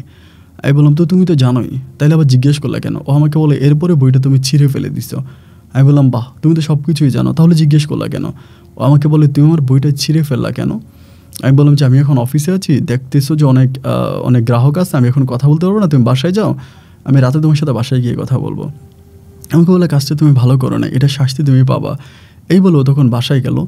আমি তখন বিকালবেলা অফিস শেষ করে আসবো রিক্সা দিয়ে, মানে রিক্সাতে উঠে আমি যাচ্ছিলাম, এমন সময় রিক্সাটা অ্যাক্সিডেন্ট করে। পিছন থেকে একটা মাইক্রোবাস এসে রিক্সাটাকে ধাক্কা মারা, আমি পাকা রাস্তার পিচ রাস্তার ভিতরে পড়ি, আমার হাত পা সব ক্ষত হয়ে যায়, মাথার মতো নাকি আঘাত পাই। এবং যাই হোক এখানকার মানুষজন ধরে আমাকে সাথে একটা ফার্মেসিতে নিয়ে যায়, ওখানে ব্যান্ডেজ ট্যান্ডেজ করে আমাকে বাসায় দিয়ে যায়। এবং বাসায় আসার পরে আমি দেখি খুব অবাক হয়ে গেলাম যে আমার বউ এই বিষয়টার উপরে তার কোনো ফিলিংস নেই, যে আমি একটা অ্যাক্সিডেন্ট করলাম, অ্যাক্সিডেন্ট করে বাসায় আসছি, আমার মাথা থেকে ব্লাড বেরোচ্ছে, আমার ব্যান্ডেজ করা শরীরের বিভিন্ন জায়গায়, এগুলোর প্রতি তার কোনো রকমের কোনো অ্যাক্টিভেটেড নাই, কোনো রকম কোনো দেখাশোনা নাই। আমি বাসায় আসার পরেও ওর মতো করেই ও কাজকাম করতেছে, আমার দিকেও তাকাচ্ছেও না। এই যে আমার এত বড় একটা অ্যাক্সিডেন্ট ঘটে গেল, এই নিয়ে তার ভিতরে কোনো কথাবার্তা নাই, বা এই নিয়ে সে কোনো কিছু বলতেছে না। আমি চিন্তা করলাম যে কী ব্যাপার, এ আমার কেমন বউ, আমার এত বড় একটা অ্যাক্সিডেন্ট হয়ে গেল, এটা নিয়ে ও আমাকে কোনো কিছু বলে না, এটা আমার কেমন বউ, এটা বলি। যাই হোক এক পর্যায়ে আমি তখন আস্তে আস্তে ঠিক হই, আমি এশার নামাজটা পড়ি, তায়াম্মুম করে নামাজ পড়ি, ওর সাথে ঘুমাইতে গেলাম। ঘুমাইতে যাওয়ার পরেও তখন আমাকে বলতেছে কী ব্যাপার, বলেছিলাম না এটার একটা শাস্তি পাবা, শাস্তি পাইছ? ভাই এটাও যখন বলে আমার ভিতর ভয় ঢুকে যায়। আসলে ও যেটা বলতেছে সেটাই হচ্ছে। রাত 3টা বাজে ও গভীর ঘুমে ছিল। আমি মনে করলাম যেরকম হতে পারে অফিসে যাওয়ার পরে ও যখন উঠলাম, ভাবলাম যে হয়তো ঘুম থেকে উঠছে, ওইটা দেখছে আমিও নাই, ওর বইও নাই, তো ভাবছে আমি বই পড়ছি। এবং সকালে ঘুম থেকে ওইটা দেখছে যে জানালা দিয়ে কোনো কাগজ টাগজ ছিঁড়া, সে ভাবছে আমি বই ছিঁড়ে ফেলছে, এগুলো সে দেখেই করছে। কিন্তু আমি এটা শিক্ষা পাবো, এটা সাজা পাবো, এটাও কীভাবে জানতো? এবং আমিও বা কেন আজকে এত বছর ধরে এই রাস্তায় চলাফেরা করি, কোনো দিন এরকম অ্যাক্সিডেন্ট হয় না, বাট ওই দিনে কেন অ্যাক্সিডেন্টটা হলো? ওর পাশে শুয়ে আছি, এবং সকালবেলা আমি ওর কিছু বললাম না, আমি এই অসুস্থ শরীর নিয়ে তখন বাড়িতে গেছি মার কাছে গিয়ে বললাম যে মা এই ঘটনা। মা তো শুনে একদম মানে আসমান থেকে পড়ছে, বলে কী বললি? তাই আমি বললাম যে মা এটা ঘটনা, আমার আম্মা বলে আমি তো ভুল করে ফেলেছি এই মেয়েকে বিয়ে করাই। এই মেয়ে তো মানুষের মুখে মুখে শুনতেছি কোন মানব ধর্ম না কী ধর্ম নাকি পালন করে। আমি তখন বললাম যে মা কী ধর্ম পালন করে না করে এটা আমি জানি না, কিন্তু এক ওয়াক্ত নামাজও পড়ে না, এক ওয়াক্ত নামাজও পড়ে না, একটা নাস্তিকের বইও পড়ে। বইটা আমি দেখলাম যে পুরো নাস্তিকের কথাবার্তা এই বইয়ের মধ্যে, ধর্মবিরোধী বই, এটাও পড়ছে এবং শেষ পর্যন্ত এই ঘটনাগুলো ঘটছে। মানে আমার সাথে যতটুকু ঘটেছে আম্মাকে সবটাই বললাম। আম্মা তো সবটা শোনার পরে বলতেছে আয় হায় এই মেয়ের সাথে থাকাই তো তোর জন্য এখন রিস্ক, একটা কাজ করে বাড়িতে পাঠিয়ে দে। আমি বললাম যে আমি পাঠাইতে পারবো না, তোমরা কালকে গিয়ে ওকে নিয়ে আসো। এরপরে আমি আবার বাসা আসতে আসতে সন্ধ্যা হয়ে গেছে। ও কেমন যেন একটা গম্ভীর একটা ভাব নিয়ে থাকে, কারোর সাথে খুব একটা কথা বলে না, খুব বেশি কারোর সাথে কথা বলে না। মানে তার ভিতরে কেমন জানি একটা কী জানি একটা জিনিস কাজ করতেছে, আমি এটা বুঝি না। মানে কেমন একটা গম্ভীর ভাব ধরে থাকে, যেদিকে তাকায় তো তাকায় থাকে। এবং আমার কাছে মনে হয় সে কোনো কিছুকে ফলো করে, সামহাও এরকম ব্যানেস টাইপের কিছু তার সাথে কথা বলে, প্যারানর্মাল কিছু তার সাথে আছে, যেটা তার সাথে কথা বলে বা তার সাথে ওটার কোনো সম্পর্ক আছে। আমার কাছে এরকমটাই মনে হচ্ছে। বাই দ্য ওয়ে, আমি এটা নিয়ে কোনো কথা বললাম না, রাতে বাড়িতে আসছি। পরের দিন সকালবেলা আব্বা আম্মা চলে আসছে। আমি আর ওই দিন অফিসে গেলাম না, তার সাথে আমার আর কোনো কথাবার্তা হলো না। যে আমি গ্রামে গেলাম, অনেক রাতে বাসে আসছি, ওই নিয়ে কোনো কথাবার্তা কিন্তু তার নাই, সে তার মতো করে শুয়ে আছে। আব্বা মা তখন আসছে। এই যে এই ঘটনাগুলো ঘটতেছে, একটা বিষয় আমি এখানে বলতে ভুলে গেছি, তার বাবা কিন্তু মারা গেছে। ওর বাবা যে একজন মাওলানা ছিল তিনি কিন্তু মারা গেছে, এবং তিনি মারা যাওয়ার পরেই কিন্তু বিশেষ করে তার এই সমস্যাগুলো দেখা দিচ্ছে। তিনি মারা যাওয়ার পরই আব্বা মা তখন তারা আইসা বললো যে বৌমা চলো বাড়িতে চলো। ও বলে না আমি বাড়িতে যাবো না, আমি আমার হাজব্যান্ডের সাথে থাকবো, আমি না থাকলে আমার হাজব্যান্ডের অনেক ক্ষতি হয়ে যাবে। আমার আব্বা মা বলতেছে দেখো তোমাকে যেটা বলেছি সেটা করো, আমাদের সাথে চলো, তুমি বেশি বুঝো না, চলো। এইটা বলে তখন আমার আব্বা আম্মা তাকে নিয়ে চলে গেল, গ্রামে নিয়ে চলে গেল, বাড়িতে গেল। আমার ভিতরে কেমন জানি বুকের ভিতরে একটু জ্বালাফলা করতেছে, মানে ভালো লাগতেছে না। হয় না যে মনের দিক থেকে একটু শান্তি পাওয়া বা তৃপ্তি পাওয়া, এরকম কিছুই না। বুকটার মধ্যে কেমন জ্বালাফলা করতেছে, কোনো কিছু করতে ভালো লাগে না। খাওয়া দাওয়া বা কারোর সাথে চলাফেরা করা, উঠা বসা, মানে সব কিছুই কেমন যেন একটু বিস্বাদ মনে হচ্ছে। কিছুই ভালো লাগছে না, মানে কোনো কিছুই ন্যাচারালি ভালো লাগতেছে না। আমি ভাবলাম যে এরকমটা কেন হচ্ছে, এরকমটা কেন লাগতেছে, এরকম তো লাগার কথা না। আর আমার ভিতরে এরকমটা কেন আমার ভিতরে এরকম অনুভবটা কেন হচ্ছে। এরকম করে 2টা দিন কেটে গেল, মানে শহরের বাড়িতে 2টা দিন রয়ে গেলাম। এবং 2টা দিন পরে আমি তখন এই বাড়ির মাধ্যমে শুনতেছি, ওকে বাড়িতে নেওয়ার পরে আবার সে ওর যে অনুসারীরা আছে যারা ওকে ফলো করতো, ওরা খবর পেয়ে গেছে যে ও বাড়িতে গেছে। অনেক মেয়েরা তখন, অনেকগুলো মেয়ে তখনই ওর সাথে দেখা করার জন্য বাড়িতে আসে।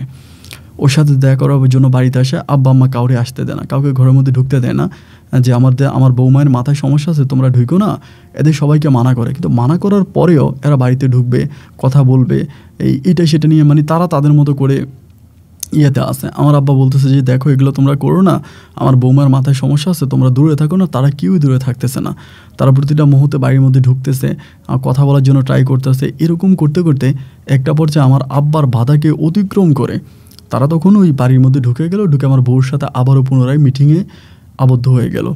এবার নারীর পাশাপাশি অনেকগুলো পুরুষও সে তার আন্ডারে আনতে শুরু করে, মানে কিছু কিছু পুরুষ তার আন্ডারে আসতে শুরু করে। এবং এই পুরুষ মানুষগুলো পর্যন্ত একইভাবে ওই নাস্তিক কথাবার্তাগুলো সে শোনাচ্ছে। গ্রামের ভিতরে তখন পরিপূর্ণভাবে প্রচলিত হয়ে গেল যে এই শাহজালালের বউ মানে ধর্মের নামে নাস্তিকতা প্রচার করতেছে। এবার এলাকার যেই মানে কমিশনার ছিল তিনি আমার আব্বাকে ডেকে বললো যে তোমার বউ তো এরকম করে, ওরে গ্রাম থেকে বের করো, নাইলে ওরে গ্রামবাসী পিটায় মেরে ফেলবে। এবং ওকে যদি গ্রামবাসী পিটায় মেরে ফেলে এরপরে কিন্তু এটার বিষয়ে আমি কোনো কিছু করতে পারবো না। আমি তোমাকে আগেই সতর্ক করে দিলাম, অ্যালার্ট জারি করে দিলাম যে তুমি যত দ্রুত পারো ইমিডিয়েটলি তোমার বউকে এখান থেকে, তোমার ছেলের বউকে এখান থেকে সরাই ফেলো। এই কয়েকদিন পরে আব্বা আম্মা তখন পুনরায় আবারও বাধ্য হয়ে ওকে নিয়ে আমার বাসায় চলে আসছে আবারও। এবার আইসা আমার মাকে দিয়ে গেছে যে ঠিক আছে, আমার আব্বা বললো যেহেতু এরকম একটা সমস্যা আছে বৌমায়ের, আমার আম্মা আমারে বলো যে তুমি ওর সাথে থাকো, এখানে তুমি ওর সাথে থাকো, ওর একটু দেখাশোনা করো। এইভাবে থাকতে থাকতে আমার আম্মা নামাজ পড়লে ও আমার আম্মাকে খারাপ কথা বলতো, যে নামাজ পড়ে সময় নষ্ট করেন কেন, এইটা ওইটা বলতো। খুব ঠান্ডা মাথায় কথা বলতো, ও যে কথা বলতো না একেবারে স্মুথ ঠান্ডা মাথায় কথাবার্তা বলতো। এরকম করে কয়েকদিন থাকার পরে হঠাৎ করে আমার বড় আপু অসুস্থ হয়েছে। বড় আপু সিঁড়ি থেকে পড়ে যায়, আমার বড় বোন পরে পা ভেঙে ফেলে। তো আমার বড় আপুকে দেখাশোনা করার মতো কেউ নেই। অ্যান্ড একটা পর্যায়ে আমার বড় আপুকে দেখার জন্য আমার আম্মু তখন চলে যায়, বড় আপুকে দেখতে আম্মু চলে যায়। এবং আম্মু যখন চলে যায় তো ও তখন আবার আমার সাথে কেমন কেমন করে যেন একটু ব্যবহার করে, মানে ভালো ব্যবহার করে না, কেমন কেমন করে ব্যবহার করে। এই জিনিসগুলো আস্তে আস্তে আস্তে আস্তে করে জানাজানি হচ্ছে। এবং আমার বড় আপুর পা ভালো হয়ে যাওয়ার পরও আমার কাছে আসলো না, মানে সিলেটে আসলো না। আম্মু সিলেটে না আসার কারণ হচ্ছে আমার বউকে ভালো লাগতো না, আমার বউ উল্টাপাল্টা কথা বলে, ধর্মবিরোধী কথাবার্তা বলে, এগুলো আম্মু নিতে পারতেছিল না। দেন যার জন্য আমার আম্মু আর আমার বাসায় আসলো না। বাসায় না এসে আম্মু তখন আবার বোনের পা ভালো হয়ে গেলো, আম্মু বাসায় চলে গেল। এখন ও আমার সাথে এরকমটা করতেছে, পাগলামি ওর মতো করে করতেছে। এবং একটা পর্যায়ে ও করলো কি, মানে আশেপাশে যে বিল্ডিংগুলো আছে এই 2-1টা বিল্ডিংও যাতায়াত শুরু করলো। 2-1টা বিল্ডিংয়ে যাচ্ছে, 2-1টা বিল্ডিংয়ে কথাবার্তা বলতেছে। এখন আমার কাছে একটা পর্যায়ে মনে হলো যে আল্লাহ, ও গ্রামে যেই কাজটা করতে এখন তো এই কাজটা এখানেও শুরু করবে, এই কাজটা তো এখানেও শুরু করবে। ও সম্ভবত যে কাজটা গ্রামে করতো এই কাজটা এখনই শুরু করছে এখানে, যে বিভিন্ন বিল্ডিংয়ে যাচ্ছে। তা আমি তখন তাকে বিল্ডিংয়ে যেতে নিষেধ করেছি, তুমি এই বিল্ডিংয়ে যেও না, ওই বিল্ডিংয়ে যেও না, এটা করো না, ওটা করো না। তো রাতের বেলায় আমি যখন ওর সাথে ঘুমাইতাম, ও আমাকে এমন কিছু যুক্তি দিত যে যুক্তিগুলো শুনলে আপনি নিজেই বলবেন যে আসলে ধর্ম বলতে কিছুই নেই। এমন যুক্তি আমাকে দাঁড়ো করাইতো, এমন যুক্তি না আমার সাথে কথা বলতো। আমি ওকে বলতাম যে তুমি একজন কোরআনে হাফেজ ছিলা, তোমার আব্বা একজন এত বড় মাওলানা ছিল, তুমি দিন দুনিয়া নিয়ে কথাবার্তা বলতা, তুমি এত ভালো একটা মেয়ে ছিলা, কিন্তু তুমি কেন এখন এসব কাজ করতেছো, মানে এগুলো তুমি কেন করো? ও আমাকে কোনো কিছুই বলে না, ও আমাকে শুধু এটাই বলে যে ধর্ম ঠিক নাই, ধর্ম এই সে, মানে ওর যেগুলো বলতেছে এগুলো আমি আসলে বলতে চাচ্ছি না আর কি, আমি বলি না। এক পর্যায়ে হলো কি, এভাবে আমি খুব টেনশনে পড়ে গেলাম যে যেহেতু যার পরিবারের সুখ নাই, শান্তি নাই, বিয়ে যেহেতু তারাই করছে, সংসার তো তার সাথেই করা লাগবে। একে তো আমার বাচ্চা নাই, তারপরে বউটা এরকম করতেছে, আমার আব্বা আম্মা এই বউর জন্য গ্রামে মুখ দেখাইতে পারে না, সবাই আমার আব্বা আম্মাকে খারাপ ব্যবহার করে, আমার বড় দুলাভাই দিন একবার আমার বোনকে ছেড়ে দেয় শুধু আমার এই বউটার জন্য, না পারি তারা রাখতে, না পারি তাকে ছাড়তে, এমন একটা অবস্থার ভিতরে তখন হঠাৎ করে প্রচণ্ড গরম, জুন জুলাইয়ের গরম, ওই সময় আমাকে এই ঢাকাতে অফিসের, মানে আমাদের ব্যাংকিং একটা কাজে আমাকে ঢাকায় যেতে হবে। তো ওই দিন আবার দুপুরবেলা অফিস থেকে আসছি, আইসা ড্রেস টুস চেঞ্জ করে রেডি হইয়া ওরে বললাম যে আমি কালকে সকালে ঢাকায় যাবো আমার অফিসের একটা কাজে। এই রাতের বেলা আমাকে সারাটা রাত একটা ফোঁটা ঘুমাইতে দেয় নাই। আমি ঘুমাইলেই বলে এই উঠো, তোমাকে আমি ধর্মের কথা বলি, এই উঠো, তোমাকে আমি এই কথা বলি, তোমাকে আমি ওই কথা বলি, এইগুলোও বলতেছে।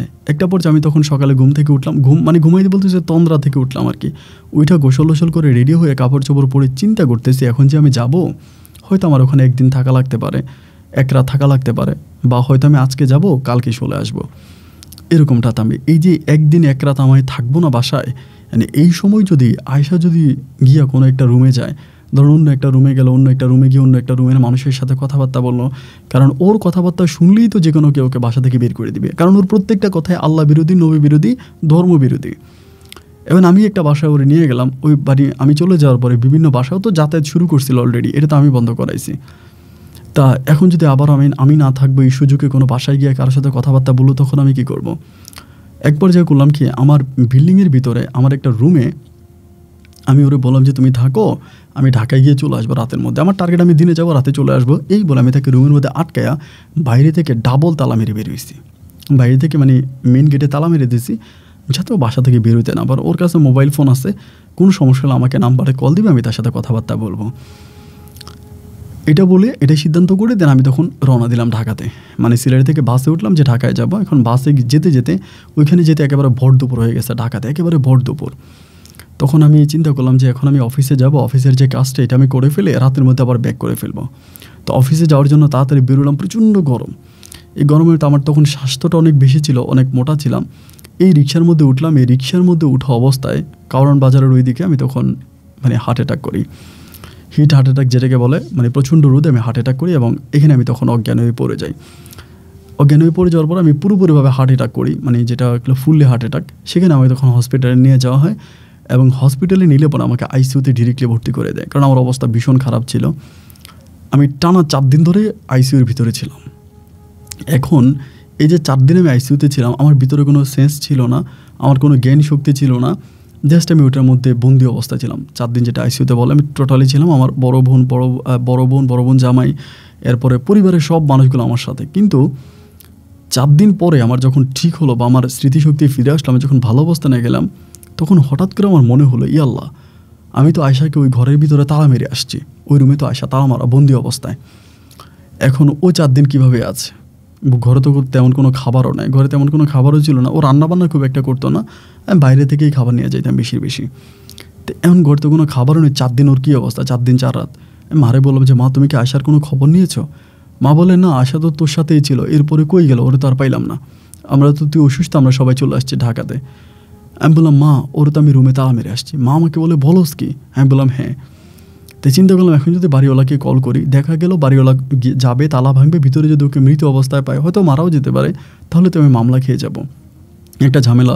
আমি তাকে তালা মেরে গেছি, আমি যে তাকে তালা মেরে বাসা থেকে বেরোইছি এটা যাতে কেউ না বুঝতে পারে, ইমিডিয়েটলি আমি আমার মা বাবা দুজনকেই পাঠাইলাম যে আপনারা চলে যান, আপনারা গিয়ে তালা খুলে ভিতরে কী অবস্থা দেখেন, কিন্তু এই সময় কাউকে জানায় না, না দারোয়ানকে না বাড়িওয়ালাকে, কাউকে এটা বললেন না, কারণ যে কেউ গিয়ে যদি দেখে যে রুমে তালা মারা, তারা ভাববে আমি তালা মেরে ওকে মেরে ফেলছে, একটা মামলা খেয়ে যাবো, যেহেতু আমি একটা সরকারি কাজ করে আমার চাকরিতেও সমস্যা হবে।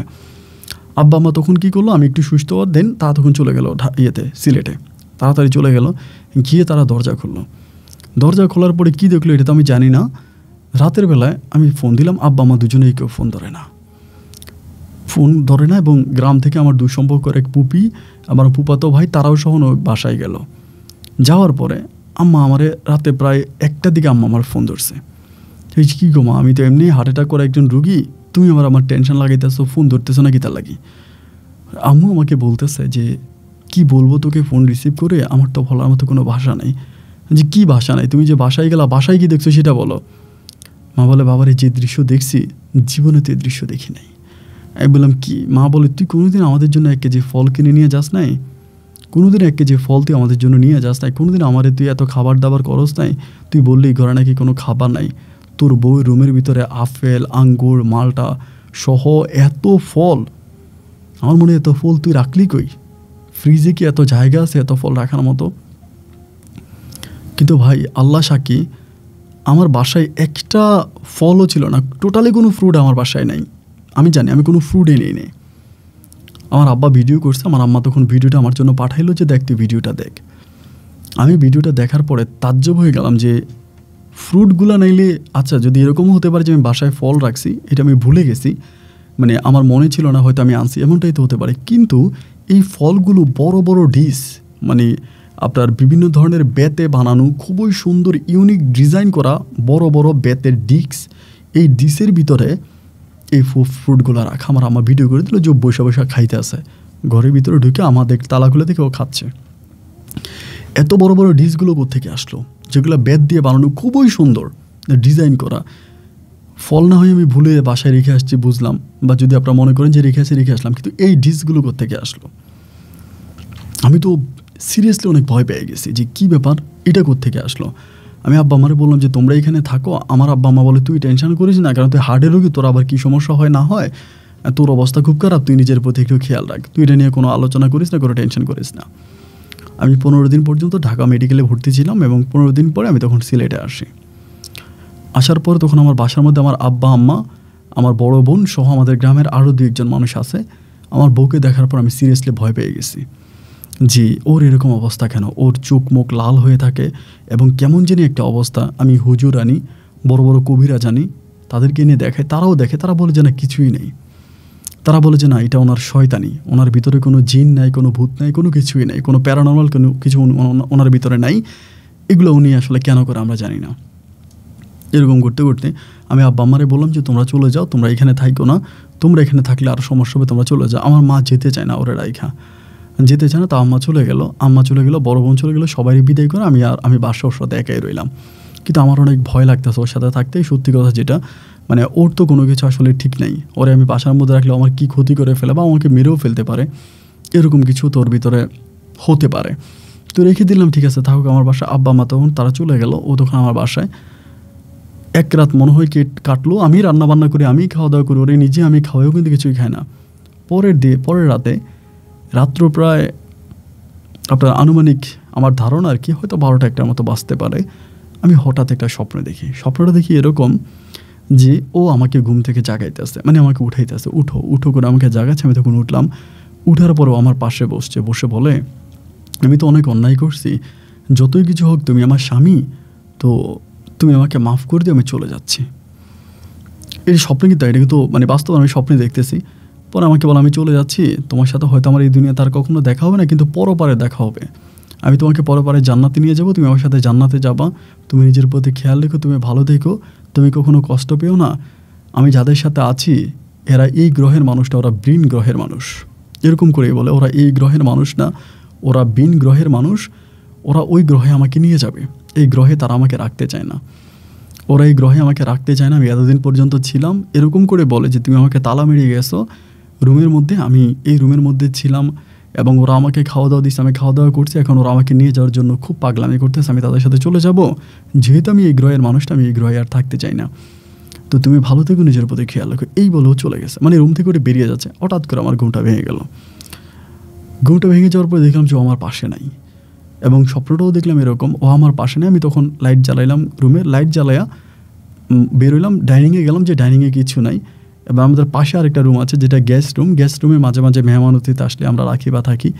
গেস্ট রুমের ভিতরে ঢুকে রে ভাই আমি দেখতে পাই যে আমার গেস্ট রুমের ভিতরে ও মোড়ে ফ্যানের সাথে ঝুলে আছে, ফ্যানের সাথে ঝুলে আছে, মানে ফাঁসি দিছে ডিরেক্টলি। তো এখানে আরেকটা বড় বিষয়, ও ফাঁসি দেওয়ার পরে মানে ওর ফাঁসির যে রশিটা, এই রশিটা মাটিতেও ঝুলে আছে, মানে ফ্যান মাটি দুটা মিলে রশি ঝুলে আছে। ওর এই অবস্থা দেখার পর আমার সর্বপ্রথম আমার মাথার মধ্যে যে জিনিসটা আসছে যে আমি তো এই বাসায় কোনোদিনও রশি আনি নাই, কোনোদিনও এত মোটা রশি যেটা গাছ বেঁধে টানা হয়, গাছ টানার মতো রশি, এত রশি তো আমি কোনোদিনও বাসায় আনি নি। এই রশি আসলো কোত্থেকে? এত মোটা রশি তো আমার বাসা থাকার কথা না। আমি তখন মানে কী যে করব, বা নিজের ভিতরে আর কোনো কিছুই নেই, বাট সিরিয়াসলি অনেক ভয়ের মধ্যে আছি যে এখন আমি কী করব, মানে এখন এই পরিস্থিতির মধ্যে আমার কী করা যায় বা আমি কী করব। আমি তখন প্রথমেই ফোনটা আমার বাবাকে দিলাম, বাবা তখন ফোনটা রিসিভ করে না, 2-3বার ফোন দিলাম, অনেক রাতে তো হয়তো তারা ঘুমাচ্ছে জন্য ফোন ধরে না। পরে আমার এক বন্ধু আছে, ওরে ফোন দিলাম, ও আবার হিন্দু মানুষ, ওরে ফোন দিয়ে বললাম যে বন্ধু এই ঘটনা, বলে থানায় কল দে। এই বললাম যে থানায় যে কল দে, আমার তো নাম্বার নেই। পরে আমাকে থানার নাম্বার দিল, ওর কাছ থেকে নাম্বার নিয়ে আমি তখন থানাতে কল করলাম, কল করে পুলিশকে বললাম যে এই ঘটনা। এবং থানা থেকে পুলিশ আসার পরে আমার আব্বা কল ব্যাক করছে, করে বলতেছে কিরে বাবা এত রাতে কেন কল দিলি? আমি বললাম যে মা এই ঘটনা। পুলিশ এসে আমাকে থানায় নিয়ে গেল, আমার আব্বা আম্মা দুজনেই আসলো। থানাতে আসার পরে আমার বড় ভাইকে ঢাকাতে ফোন দিল, বড় ভাইও আসার প্রিপারেশন নিচ্ছে, আমাকে তখন থানাতে নিয়ে গেল। নিয়ে যাওয়ার পরে তারা লাশ পোস্টমর্টমের জন্য নিয়ে গেল, এবং লাশ পোস্টমর্টম করা হলো, এবং সেটাতে রিপোর্ট এটাই আসলো যে আত্মহত্যা করছে, মানে আত্মহত্যা করে মারা গেছে, কারণ ওর শরীরে অন্য কোনো আঘাত নাই, কোনো কিছুই নাই। এবং সেই অবস্থার ভিতরে তখন আমাকে 2 দিনের জন্য জেল হাজতে রাখা হয়, জাস্ট জিজ্ঞাসাবাদ সন্দেহজনক। 2 দিন পর আমাকে ছেড়ে দেয়। আমাকে 2 দিন পরে ছেড়ে দিল। ছেড়ে দেওয়ার পর আমি তখন চলে আসলাম, 2 দিন পরে বাসাতে আসলাম, বাসা থেকে চলে আসলাম, বাসাতে আসার পরে ওই তখন এভাবেই হচ্ছে মারা যাওয়ার পরে আমি মানে আমার গোটা পরিবারের মানুষগুলো খুব ভয়ে ছিলাম বিষয়টাতে, সবাই অনেক ভয় পাইছি যে এরকম একটা মর্মান্তিক ঘটনা, এটা হঠাৎ করে আত্মহত্যা করে মরে যাওয়া, এবং ওর ভিতরে তেমন কোনো কিছুই ছিল না যে ওকে আমি কখনো কষ্ট দিয়েছি বা মানসিকভাবে ও কখনো কষ্ট পাইছে, শারীরিকভাবে কোনো কষ্ট পাইছে, এরকম কোনো কিছুই না। এরকম সুস্থ সবল ভালো একটা মানুষ হঠাৎ করে আত্মহত্যা করার কারণটা কি, এটা আসলে কারো মাথায় ওই সময় আসতেছিল না। তো সবাই তখন মেনে নিলাম, চলে গেছে, ভালো থাকুক ও পারে, সবাই তার জন্য দোয়া করি। এরকম করে কিছুদিন কাটতে লোকে অনেকে আমাকে জিজ্ঞেস করা শুরু করলো যে তোমার বউ যে মারা গেল, তোমার বউ আসলে কী করতো, মানে তাকে নিয়ে তো গ্রামের ভিতরে অনেক কৌতূহল, সবার মনে কৌতূহল। গ্রামে গেলে সবাই জিজ্ঞেস করে যে তোমার বউ কী করতো, বা তোমার বউয়ের ঘটনা কি, কেন সে এরকমটা হইলো। তো আমাকে বলে, আমি তখন সবার কাছে এই কথাগুলো বলতে শুরু করি, যে কথাগুলো আমি আপনাকে বলি নাই, বা এই কথাগুলো আমি এখন আর বলতেও চাই না।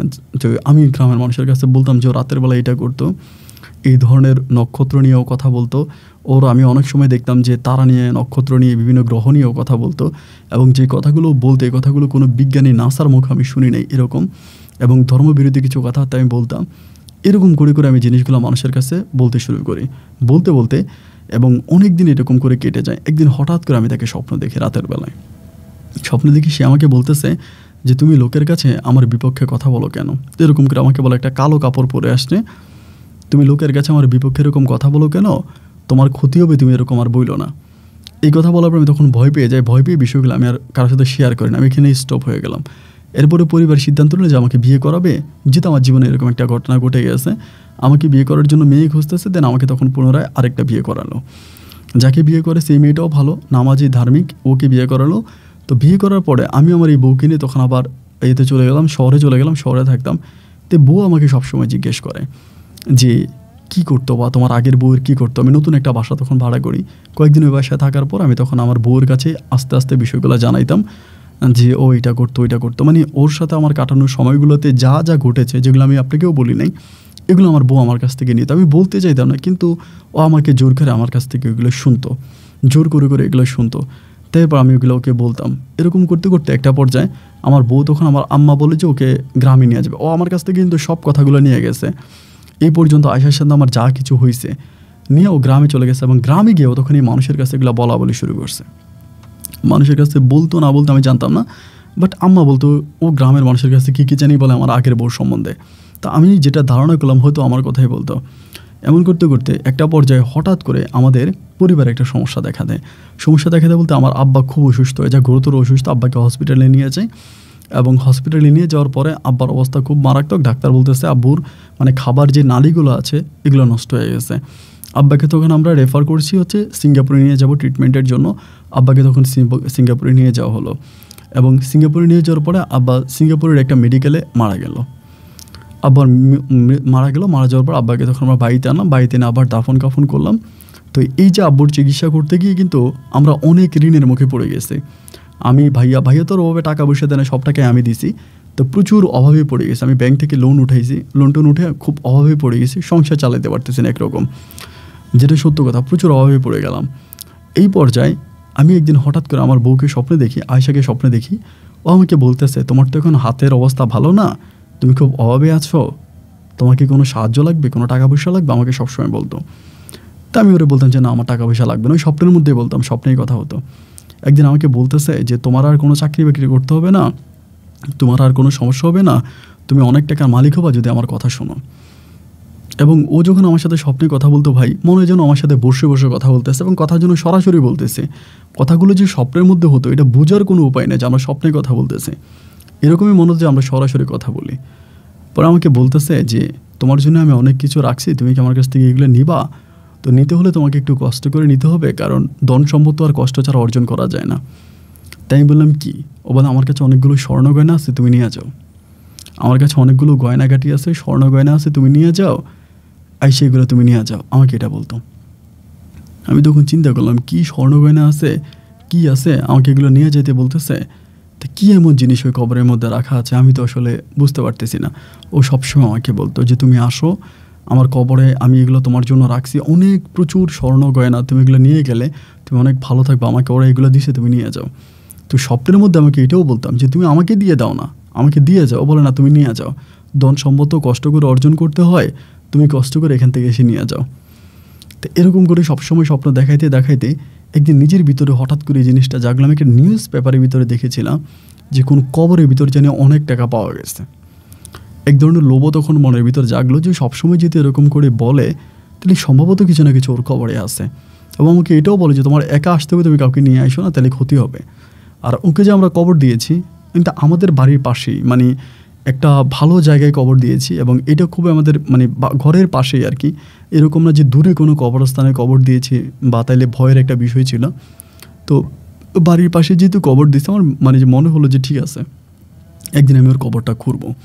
এ মনের ভিতরে জিনিসটা জাগলো যে একদিন আমি ওর কবরটা খুঁড়বো, ওর কবরটা খুঁড়ে ওর কবরে কী আছে আমি এটা দেখবো। কেন আমাকে সবসময় এরকম স্বপ্নে দেখায়?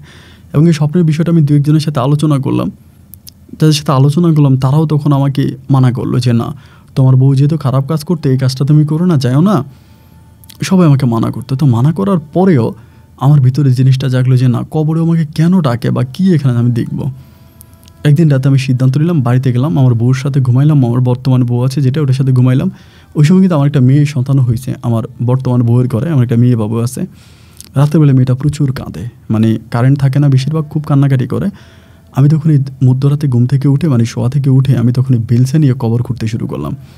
নাক মুখ সব কিছু বেঁধে একটা টর্চলাইট নিয়ে গিয়ে কবর খুঁড়তেছি যে কবরের ভিতরে কী আসো, আমাকে কেন বারবার বলো যে তুমি কবরে আসো, এখানে তোমার জন্য কিছু রাখছে। কবরটা খুঁড়তে খুঁড়তে একটা সময় আমি পুরোটা কবর খুঁড়ে ফেললাম। পুরোটা কবর খোঁড়ার পরে আমি দেখলাম যে মানে পুরো মাটি সরাই ফেললাম, সব কিছু সরাইলাম। সরানোর পরে কবরের ভিতরে কিছু নাই, মানে ও নাই। একটা যে লাশ থাকবে, অনেক বছর হয়েছে, দাফন কাফন হয়ে গেছে, কিন্তু দাফন কাফনের তো সাদা কাপড় থাকে অথবা হচ্ছে আপনার হাড্ডি থাকে, এরকম কিছুই নেই, কোনো বংশ নাই, এটার মধ্যে কোনো কিছুই নেই। এবং কবরটা একদম পরিষ্কার, এর মধ্যে কোনো কিছুই নেই। এবং আপনার যেটা বলে যে স্বর্ণগয়না তো কিছুই নেই, এই কিছুই নেই। এটার ভিতরে আমি তখন এভাবে জাস্ট মাথাটা উঠাইলাম আর কি, মনে হলো যেন আমার পিছন থেকে একটা গরম ভাব কিছু একটা, এভাবে মাথা উঠে পিছনের দিকে তাকাইলাম। তো জাস্ট পিছনের দিকে তাকাইছি, অতটুকু আমার মনে আছে যে আমি পিছনের দিকে তাকাইছি, এরপরে আমার আর কিছু আর মনে নেই। এবং আমি পিছনের দিকে তাকাই কিছু দেখিও নাই, কিন্তু যে আমি ভয়ঙ্কর কিছু দেখেছি তাও কিন্তু না। ওই পিছনের দিকে তাকানোর পরে আমি তখন অজ্ঞান হয়ে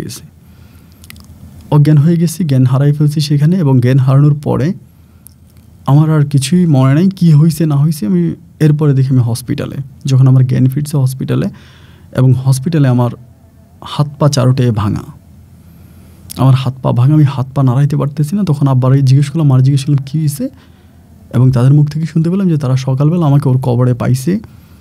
মানে আমি তো পুরো কবর ঘুরে কবরের ভিতরে ঢুকছি, ঢুকে আমি অজ্ঞান হয়েছি, কিন্তু তারা বলতেছে কবরে মাটি দেওয়া ছিল, কবর আমি খুঁড়িয়ে নেই, কিছুই করি নাই, আমি কবরের উপরে শুয়েছিলাম এবং আমার হাত পা সব ভাঙা, রক্ত বেরোচ্ছিল, খুব খারাপ অবস্থায় তারা আমাকে ওখান থেকে নিয়ে গেছে। কিন্তু আমি কবর নিজে খুললাম, কবরের ভিতরে ঢুকলাম এবং সেখানে আমার এরকম অবস্থা হলো। বাট এরপরে ওরা আমাকে যেটা বললো যে আমি কবরের উপরেই নাকি শুয়েছিলাম, তারা আমাকে কবরের উপরে পাইছে, আমার হাত পা সব ভাঙা ছিল এবং মনে আমাকে খুব কঠিনভাবে মারা হয়েছে। তো আমি এখানে যদি চিৎকার করি, মানে আমার যে জায়গাটা, ওর যে কবরটা, ওইখান থেকে চিৎকার করলে কিন্তু বাসায় আমার আব্বা আমার শোনার কথা। আমার মেয়েটা কিন্তু সারা রাত ঘুমায় না, ও কান্নাকাটি করে। বাসার মধ্যে কিন্তু সবাই আমার এই কান্নার শব্দটা শোনার কথা বা আমার চিৎকারের শব্দ শোনার কথা, কিন্তু বাসায় কেউ কোনো চিৎকারের শব্দ শুনতে পাই নাই। এজ আব্বা ফজরের নামাজ পড়ার সময়, আমার মা, আমি এই জিনিসটা বলতে ভুলে গেছিলাম, আমার মা ফজরের নামাজ পড়তে গিয়ে আমার মা তখন আমাকে এই অবস্থার মধ্যে পায়, এই অবস্থার ভিতরে আম্মু তখন পায়। আমি দুঃখিত, আব্বুর কথা বলে ফেললাম। তো আম্মু তখন ওইখান থেকে পাওয়ার পরে দেন সবাই মিলে তখন আমাকে হসপিটালে নিয়ে যাওয়া, ওইখান থেকে আমি তখন আসি। তো আমার হাত পা সবগুলোতে রড ঢুকানো হয়, রড ঢুকিয়ে আমাকে মোটামুটি সুস্থ করে দেন আমি বাড়িতে আসি হসপিটাল থেকে। তো ডাক্তারের ভাষ্যমত আমাকে ধরে আমার হাত পাগুলো এরকম উল্টায় ভাঙা হয়েছে এবং খুব কঠিনভাবে আমাকে আঘাত করা হয়েছে এবং খুব কঠিনভাবে আমাকে মারা হয়েছে। তো কিভাবে আমার হাত পা ভাঙলো, কিভাবে আমার এই অবস্থা হলো, এগুলোর কোনো কিছু আমার মনে নেই। তো যাই হোক, এরপরে আমি আলহামদুলিল্লাহ, আমার আম্মা তখন আমাকে বিভিন্ন হুজুর কবিরাজ আনতো, কিন্তু আসলে হুজুর কবিরাজদের কোনো কাজ হতো না। এই ঘটনার পরে আমি আর কোনো দিন ওকে স্বপ্নে দেখি নাই বা ও আর আসেও নাই। এরই মাঝে অনেকগুলো বৎসর কেটে গেল, আমার মেয়েটাও এখন মোটামুটি বড় হয়ে গেছে, ওরে আর আমি কখনোই স্বপ্নে দেখি নাই বা এরকম কোনো ঘটনাও ঘটে নাই। অনেকেই বলতো কবরস্থানটাকে আমরা, ওর যে কবরটা ছিল এটা 4-5টা পাকা করে অনেক উঁচা করে ফেলছি, অনেক উঁচা করে ভিতরে এমনভাবে দিয়ে রাখছে যাতে এই কবর থেকে কোনো কিছু মানে এমনভাবে পাকা করছে একটা ঘরের মতো করে ফেলছি। অনেকেই বলো যে কবরটা এখান থেকে উঠে ফেলার জন্য, এটা অনেক কিছু বলে, কিন্তু কবর এখান থেকে আর উঠাই নাই। এই পর্যন্ত কোনো কিছু হয় নাই। এরপরে এই ঘটনাগুলো আজকে ফার্স্ট আপনাকে বললাম এবং বলতে ইচ্ছেও হচ্ছিল না, মানে হঠাৎ কেন জানি মনে হলো যে আপনাকে একটু বলি, কারণ আপনার স্টোরি মাঝে মাঝে শুনি। আমি তো অসুস্থ মানুষ, সবসময় বাসায় থাকি, তো আপনার গল্পগুলো ভালো লাগে, সেখান থেকে শুনে আপনাকে বলা আর কি। তো আপন ভাই যদি ভালো লাগে আমার গল্পটা প্রচার করতে পারেন, এবং যারা ধর্মের বিরুদ্ধে যায় তারা যে কতটা ভয়ঙ্করভাবে তাদের মৃত্যু হয় এবং তাদের দিয়ে পরিণতি কী হয়, এটা আপনি একটু গল্পের মাধ্যমে তুলে ধরার চেষ্টা করলে কিছু মানুষ সতর্ক হবে, যারা নাস্তিকতাকে প্রশ্রয় দেয় বা যারা নিজেরা নাস্তিক হওয়ার পরিকল্পিত আছে। ভালো থাকবেন ভাই, আসসালামু আলাইকুম।